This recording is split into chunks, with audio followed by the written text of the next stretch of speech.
There is a kind of darkness that doesn't come from the absence of light, but from the absence of answer. You pray, you wait, you cry out, and silence answers. No voice, no sign, no movement, just the echo of your own heartbeat. And the growing fear. Has he forgotten me? This is Psalm 13. Not a hymn of victory, not a declaration of faith in full bloom. It is the raw, trembling cry of a soul on the edge, who still clings to God, even when God seems silent. How long, Lord, will you forget me forever? How long will you hide your face from me? David doesn't soften it. He doesn't wrap it in religious language. He doesn't pretend he's okay. He screams into the void. How long? That word, how long, is the cry of every person who has waited too long. The parent waiting for a child to come home. The one waiting for a diagnosis. The one waiting for reconciliation. The one waiting for healing that never comes.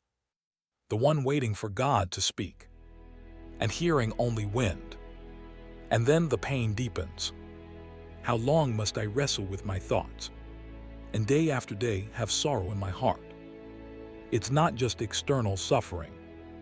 It's internal warfare. The mind races. Why me? What did I do wrong? Is this punishment? Will it ever end? And the weight, it crushes. You have hidden your face from me. That line cuts deeper than any accusation. Because the greatest pain isn't the trial itself. It's the feeling that God has turned away. That he's distant. That he's angry. That he's done. And so David pours out his soul. Not because he expects an instant answer, but because he refuses to stop talking to the one who hasn't answered. I look to you. I keep calling. I won't let go.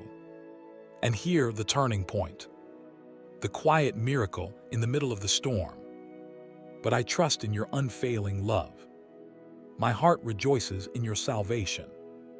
I will sing to the Lord, for he has been good to me.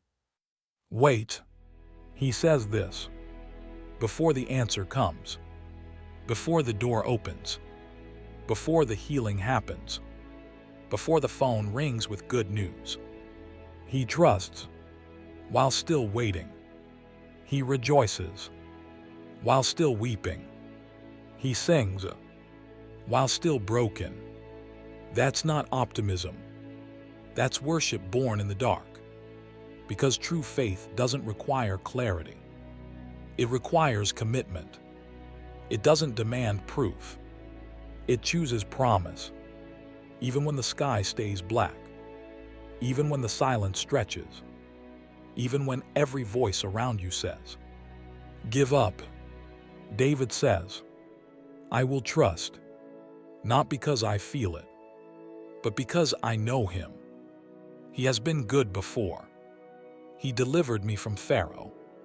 He rescued me from Goliath. He kept me alive through betrayal. He carried me when I had nothing. So even now, when everything feels like loss, I remember his character, and that memory becomes my anchor.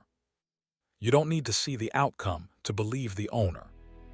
You don't need to feel his presence to know he's near. You just need to hold on to who he is, when all else is falling apart. And so David ends not with a plea, but with praise. I will sing to the Lord, for he has been good to me. Not he will be good. Not he might be good. He has been good. Past tense. Because gratitude is not dependent on the future. It is rooted in the past. And in the past, God has always shown up. Even when he didn't show up how you wanted. Even when he didn't move on your timeline. Even when you thought he was late. He was never absent. He was always working. Maybe the answer isn't coming, because you're being prepared, not punished.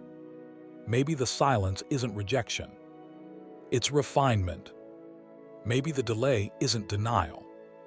It's destiny. And if you've ever sat in this kind of despair, if you've prayed until your throat hurt, if you've cried until your eyes burned, if you've stared at the ceiling wondering if God even hears, hear what this psalm whispers to you. Your prayers are not wasted. Your tears are not ignored. Your silence is not unnoticed. God doesn't require perfect words. He only requires honest ones. And David's honesty, raw, real, and relentless, is the very thing that brought him through. You don't have to be strong to be heard. You just have to be sincere. You don't have to understand the plan. You just have to trust the planner. You don't have to see the path. You just have to take one step toward him, even if you're shaking, because the same God who heard David's cry is listening to yours. He doesn't rush to fix. He walks with you in the waiting. He doesn't shame you for doubting. He invites you to bring your doubt and still say, I trust you. And maybe that's the deepest form of worship. Not when you're on top of the mountain, but when you're buried in the valley and still whisper, I believe. So if you're reading this, if you're tired of asking, how long? If your heart is weary from waiting, if you're afraid you'll never hear his voice again, let this be your prayer today.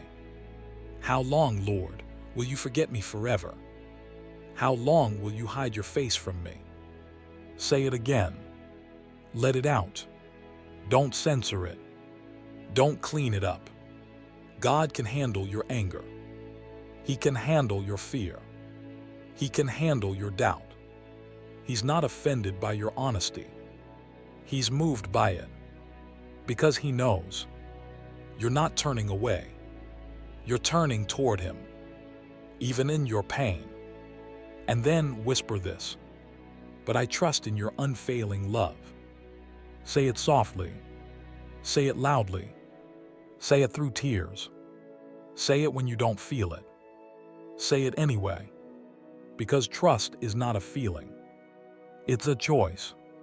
And your choice to cling to him, even when he's silent, is the most courageous act of faith you can make. One day, you'll look back and realize the silence wasn't empty. It was sacred. The waiting wasn't wasted. It was shaping you. The delay wasn't denial. It was preparation. And the answer, when it came, wasn't just relief. It was revelation. It showed you, more deeply than any miracle ever could, that his love endures, not because you deserved it, but because he is faithful. So breathe. Keep praying. Keep crying.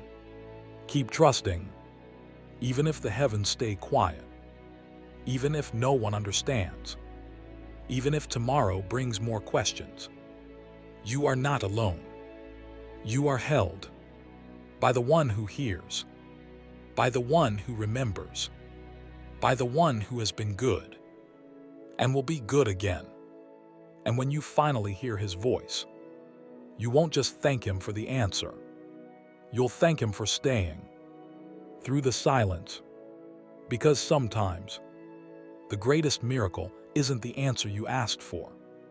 It's the God who stayed beside you while you waited for it. And he is still here, still listening, still loving, still saying, in the quietest way possible, I'm not gone. I'm not angry. I'm not finished with you. Hold on. I'm coming. And he always keeps his word.